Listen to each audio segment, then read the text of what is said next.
Hello and welcome to another tutorial by Classic Craft Studio. I'm Rebecca and today I'm going to be showing you how to do an awesome little revamp of an Ikea lampshade. So we're going to transform this €5 plastic Ikea lampshade into an awesome little flower lampshade.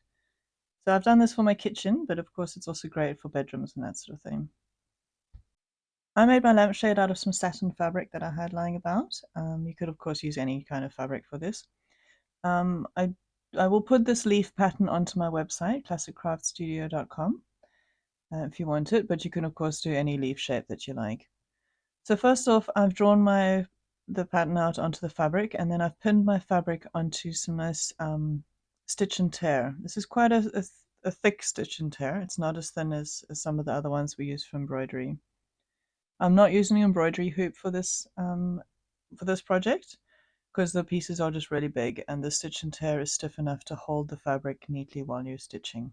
So we're going to start off with doing the veins of the leaf. I chose to do mine using free motion embroidery technique, but you could of course do this just with ordinary sewing machine and just turn your work very often. But for me, I like to do free motion embroidery, so I've done that. So in other words, you need to drop the feed dogs, the fabric guides at the bottom of the machine, and then you need to put on your embroidery foot and set it to a straight stitch, and then just loosen your tension ever so slightly, just sort of by half a degree, and then going up and down my lines. I'll end up going on the veins. Each vein will be stitched twice as I'm going over them. I've chosen a shade of green, the thread to be a shade of green, a little bit lighter than the main fabric, just so the veins show up a bit. I've put a link to the free motion embroidery tutorial that I did in the past. I've put a link to that in the description. So if you're new to free motion embroidery and need a recap on that, then just please follow that link.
So this is the wire that I'm using for the outside of the leaf. And you can see here I've done the free motion stitching for the veins. Now I'm using my embroidery, the satin stitch foot, sorry. It's got the gap underneath. You need to have that space in order to move your wire frequently, or easily, sorry. I have used a normal sewing machine foot, foot J, or in this case a foot C, to do it before, but because there's no gap underneath, it does mean that the wire slips around quite easily. Whereas this, because of the gap here, it holds it in place nicely. So if you have the satin stitch foot, I really advise that you use that.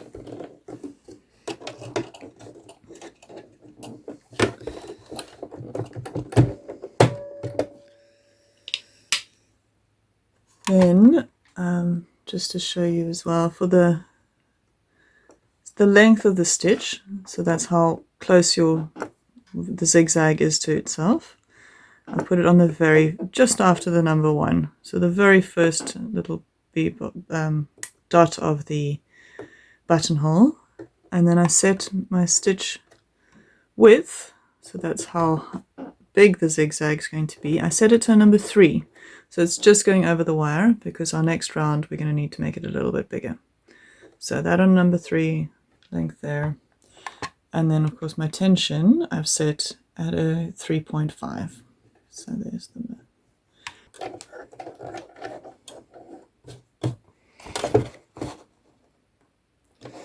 so there, wire down, lower your presser foot, then holding your threads securely with your left hand as always. You want to make sure that your needle is going to fall on either side of your wire. I use these safety glasses just because I have had an incident where a broken needle has punctured my cheek. So since then I'm quite aware of just how brittle sewing machine needles can be. So for that reason I like to do this with safety glasses on.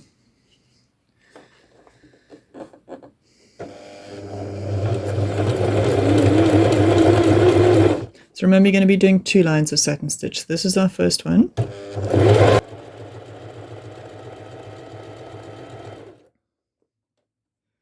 And just to give you an indication of how close it is. So you can see there that the stitches are fairly close to each other, but they're not forming a full satin stitch just yet. That'll be the next round.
Okay, when I get to the point of my leaf, make sure your needle's on the inside of your design, quite far down, so you want to be working with the thicker part of the needle.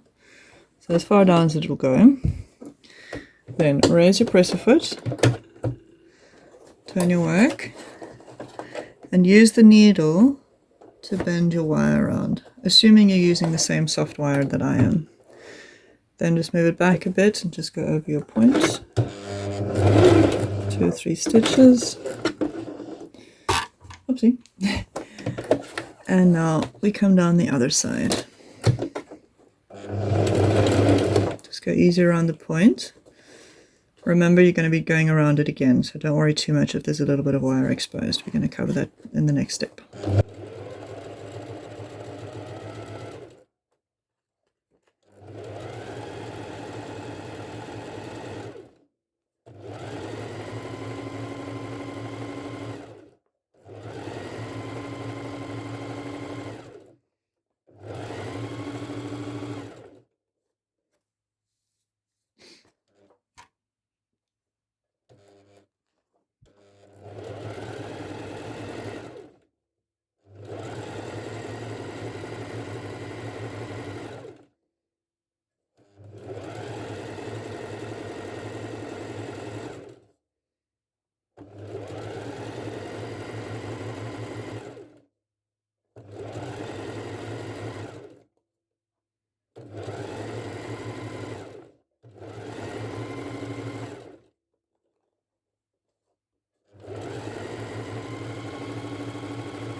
And then when you get close to the end, you can snip the wire off.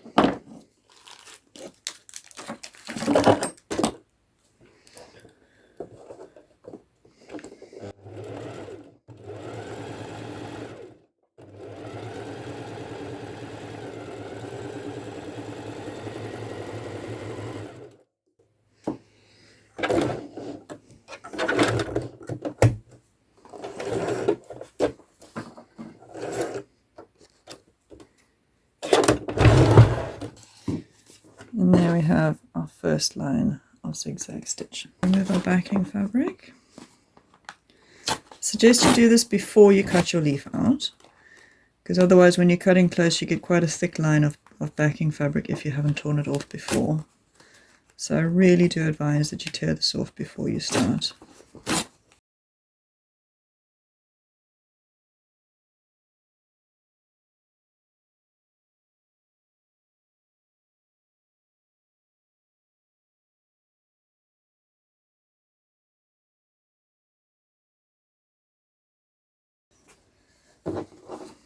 So with the inside pieces, see that it's a bit fiddly to get this stuff off, I'll admit, not the easiest.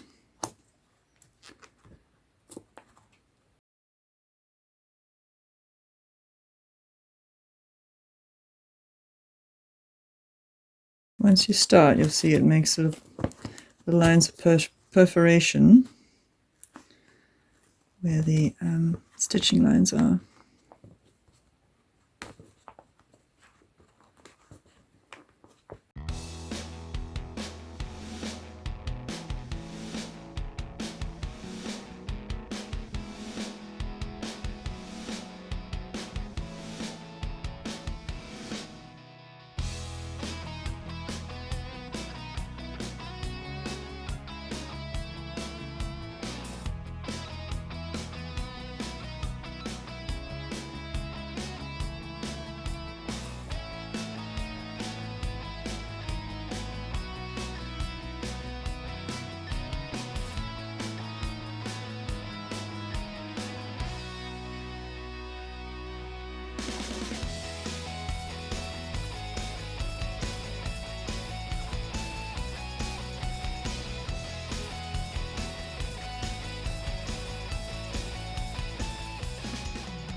Okay, with all your backing fabric removed, you're going to cut out your leaf.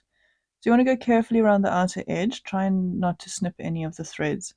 If one or two get nicked, it's okay, it's not the end of the world, because you're going to be going over this line of stitching again. What you don't want to happen is you don't want at any point for the fabric to actually separate from the wire, because it's going to be quite difficult to get it to reattach to the wire with stitching the next time around. So just make sure that any little nicks that do occur is just for one or two threads and not for any section of fabric.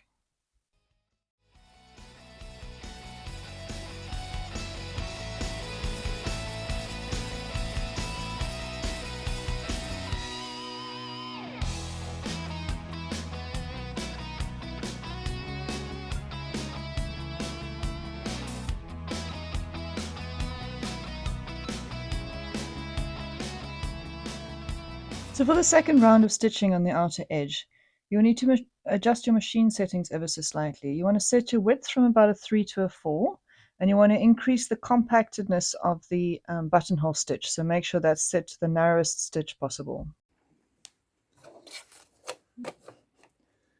As always, safety glasses on. You're working with wire.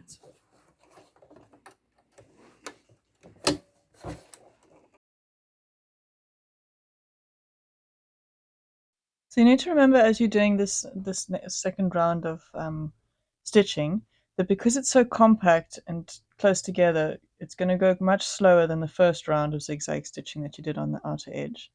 And the other thing to remember is the fact that your wire is still loose inside your stitching. So it can still move, your fabric can still move up and down on the wire. So you want to make sure that no little pleats are forming on the fabric. So just be careful to keep that fabric and the wire at the same level as you're stitching.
Then as you're going around the curve at the top, just do a few stitches, stop, few stitches, stop. You'll see. Work slowly.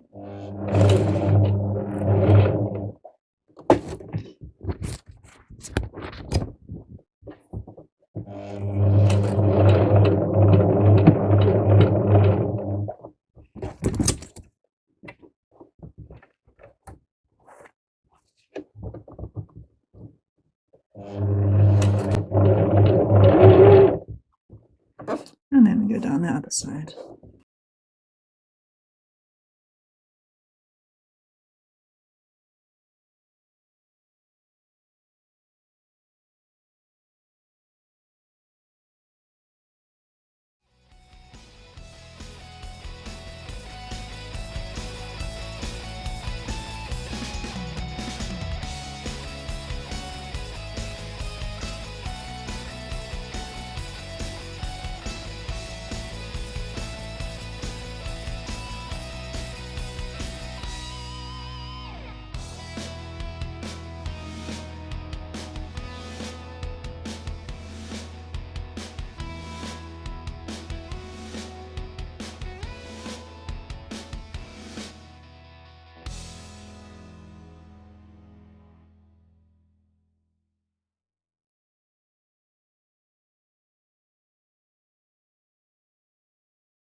And there you can see that we've gone from having it like that with a lot of the backing fabric still visible to being nice and neatly covered.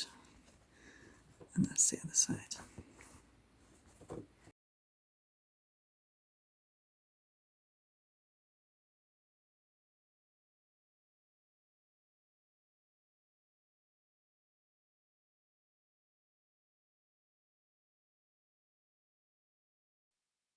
You probably want to measure your lampshade before you make your leaves, just to make sure that they're going to be long enough. So I used 6 leaves to go around the top of my lampshade. You just need to pin these together in whichever order you like, however you like them overlapped. That's up to you entirely.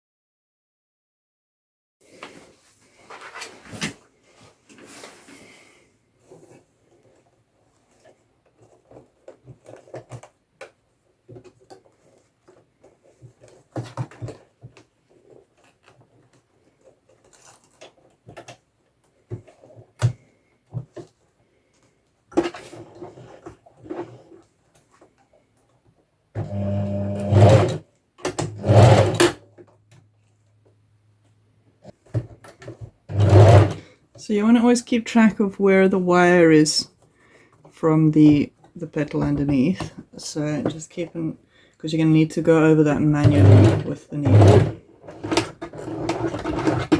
Using your hand wheel, you go over the wire.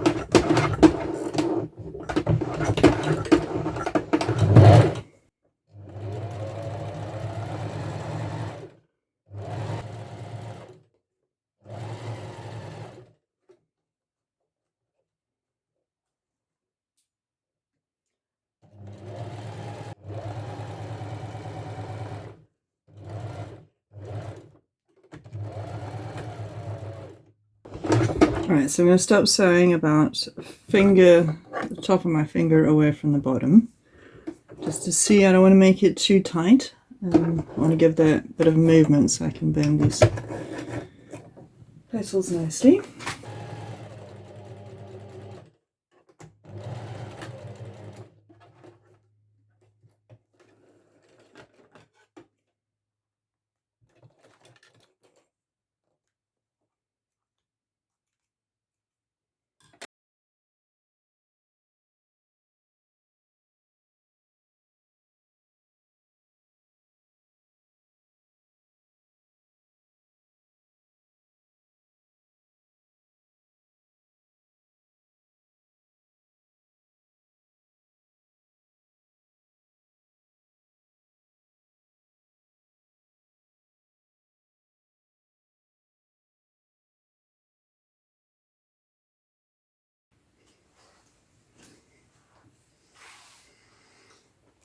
Okay, so I'm going to put press studs, well, yeah, 2 press studs onto mine because I live in a rented house, so I know I'm definitely going to be moving at some stage.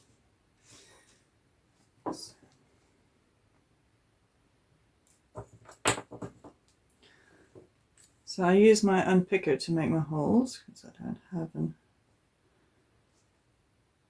else.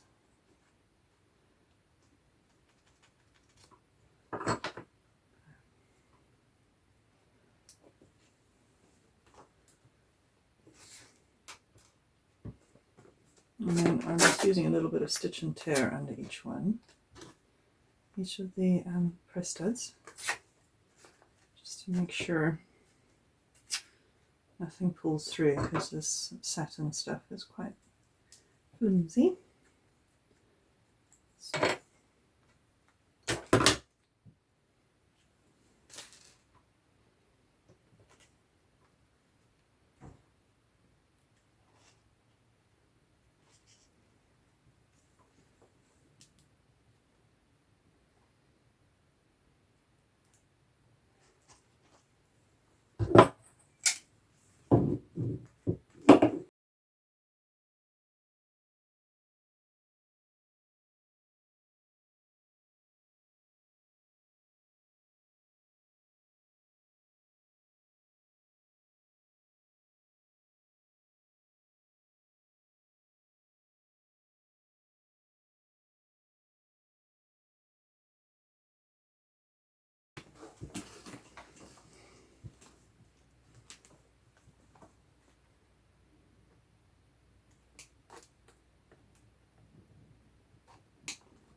Alright, I like some parts.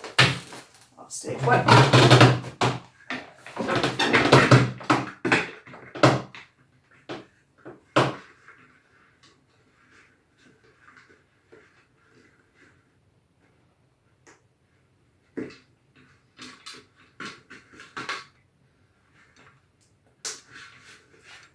Okay, so I am going to cover the press studs with fabric, but for starters,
so those are my measurements from earlier. This is the pattern I've made. I found a green zip. It's a slightly different colour, but it will make it work. So I'm going to make a green zip the whole length of the cord cover, should I say. So I've had to put a 2 centimeter seam on the side here. And we're going to cut that out and then put it together. So if you are new to patterns, then whenever possible, you cut your patterns out double, fold it over like that, so then you always know that your two sides are the same.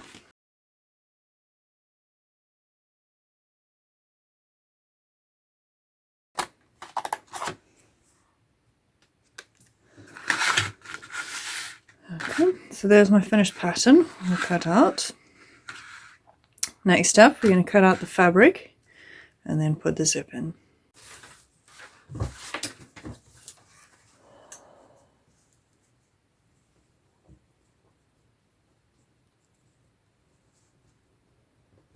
So we'll start by stitching our top seam and then we'll put in the zip going down the length of the side.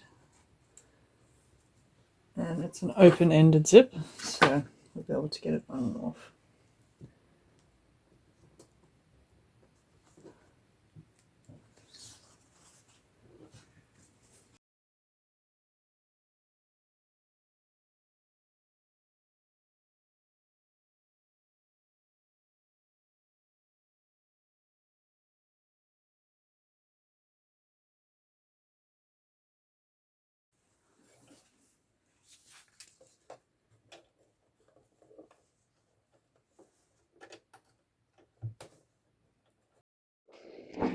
Okay, so I overlapped the edge of my stem piece with my overlocker. So make it there. Next, we're going to put in the open-ended zip. So this one is much too long for my stem, but we're going to make it work because we need it to work. So,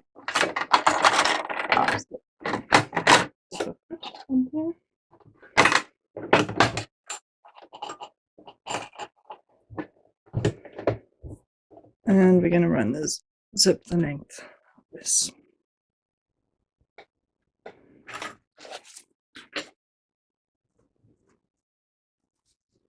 So just checking my length before I make the stop.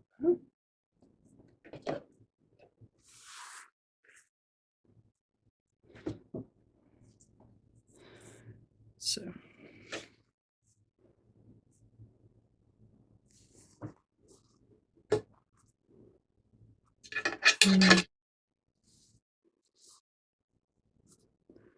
there, so we can make it a little bit shorter.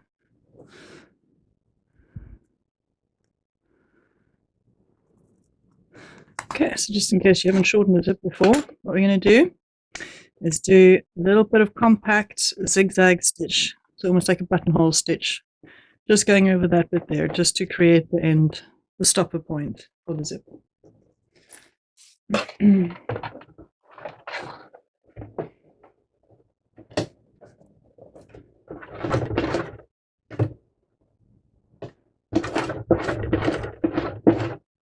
So stitch a zigzag width so it just goes over the plastic. And we've got it, our stitch length on 0, so it's not going to move up and down, it's just going to go sideways.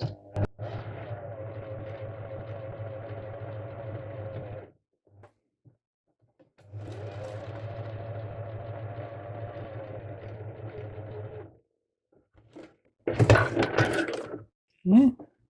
So it's small, it's quite subtle, but there's a little bit of thread there that's going to stop the end of our zip coming off.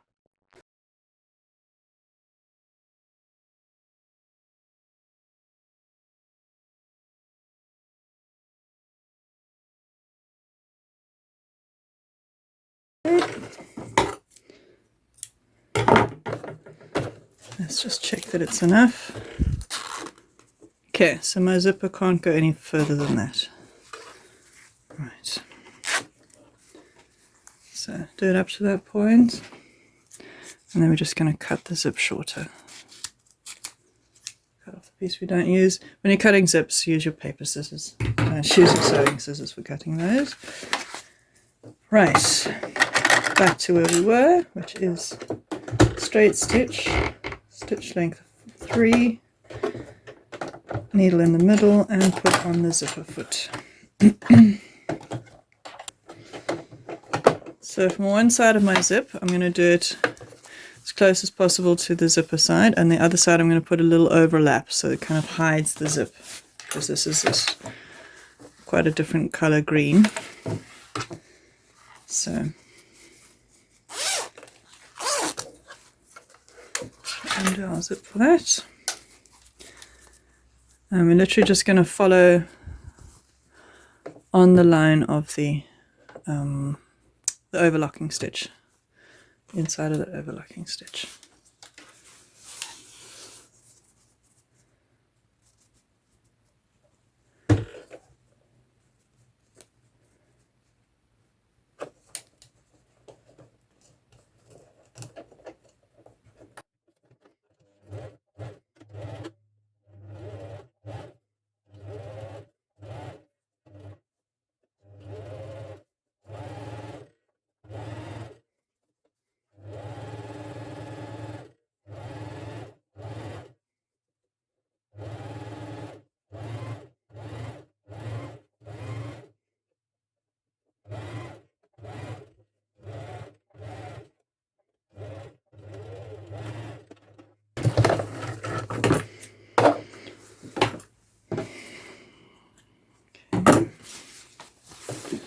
So there we've got the one side of our stem going up. Let's just make sure we don't do that too close. Alright, our zip can go up and down. So for the second side of the zip, I'm going to stitch the overlocking section as close to the zip as possible. And then I'm going to do a second line of stitching where I create the overlapping lip to try and cover the zip a bit.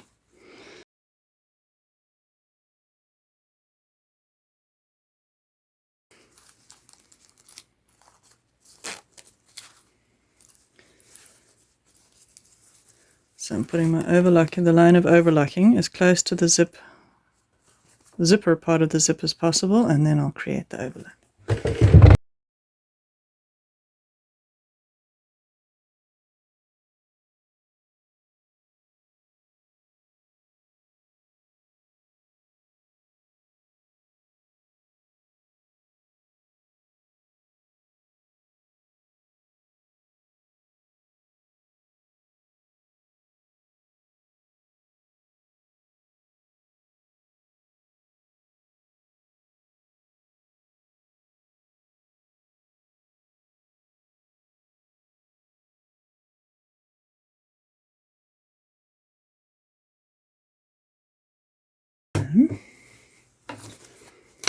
That's that side. So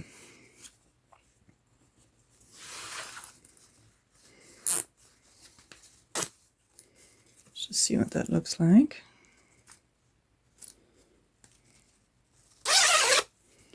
Okay, so it does have that line of zip there, but the rest of the stem looks okay. So we will try and increase this one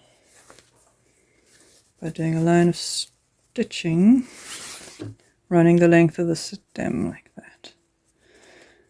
We'll see if it works. It is going to mean that the satin gets trapped in the zip very easily, but it's not like we're going to be using the zip very often. It's purely just going to be installed now, and then take it down and then put it up in our new house if we need it.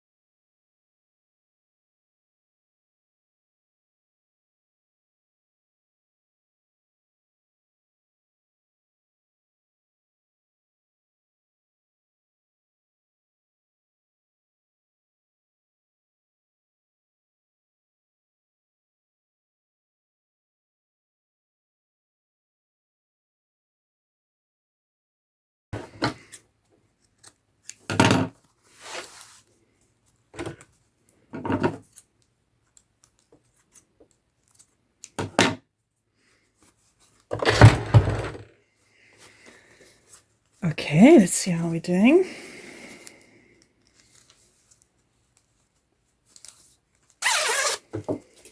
Getting better. So it's more hidden.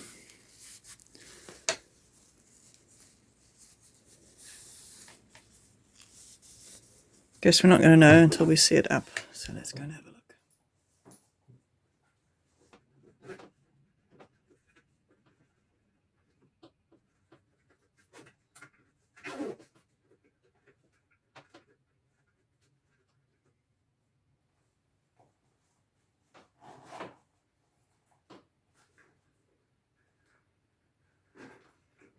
Instead of hot glue, I'm just using good old glue stick.